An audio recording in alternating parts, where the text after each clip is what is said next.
एक पुराने जमाने की बात है। एक राज्य में एक जादूगर श्यामू अपने जादू की कला दिखा दिखा कर बहुत फेमस होता जा रहा था।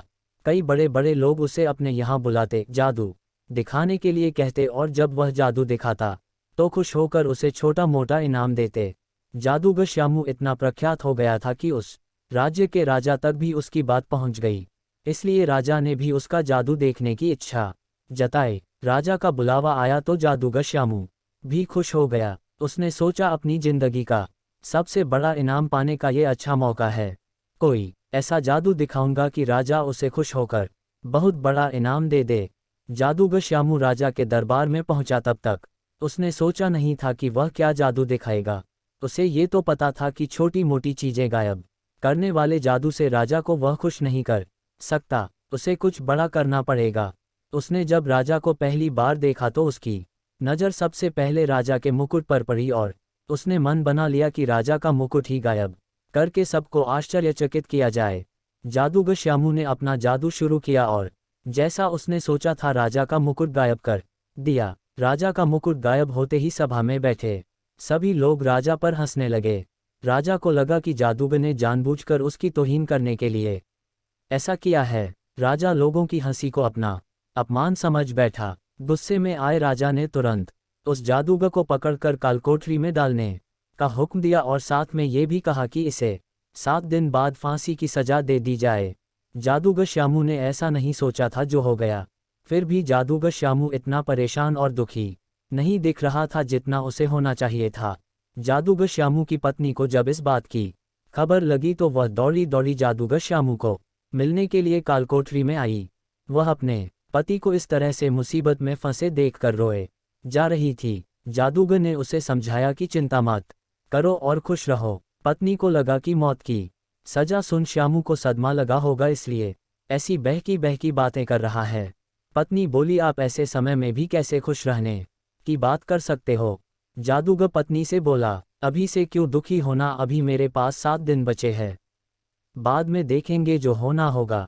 जादूगर श्यामू की पत्नी रोज उसे मिलने आती और जादूगर उसे खुश रहने के लिए कहता और कहता कि अभी इतने दिन बचे हैं। आखिरकार वह दिन आ गया जिस दिन जादूगर को फांसी देनी थी। राजा भी उस दिन अपने घोड़े पर सवार होकर जादूगर श्यामू को देखने के लिए आया था। राजा को घोड़े पर देखकर जादूगर श्यामू के दिमाग में एक आइडिया आया। वह राजा को देखते ही उदास होने का नाटक करने लगा और रोने लगा।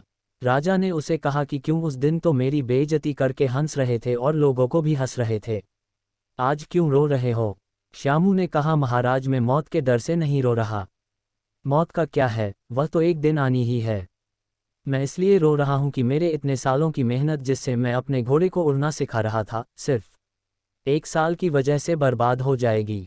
अगर मेरे पास 1 साल होता तो मैं अपने घोड़े को उड़ाने में कामयाब हो जाता। जादूगर श्यामू की बातें सुनकर राजा को लगा कि अगर उड़ने वाला घोड़ा उसे मिल जाए तो वह दुनिया का सबसे सफल राजा बन जाएगा।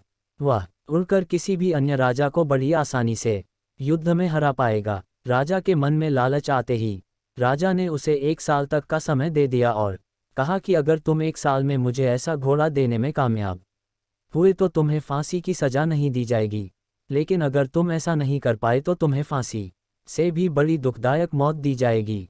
कालकोठरी से छूटने के बाद जादूगर श्यामू सीधा अपने घर पहुंचा। श्यामू ने देखा कि उसका पूरा परिवार और पत्नी उसके मौत का शोक मनाने के लिए इकट्ठा हुए हैं। जादूगर को देखकर सब आश्चर्यचकित हो गए।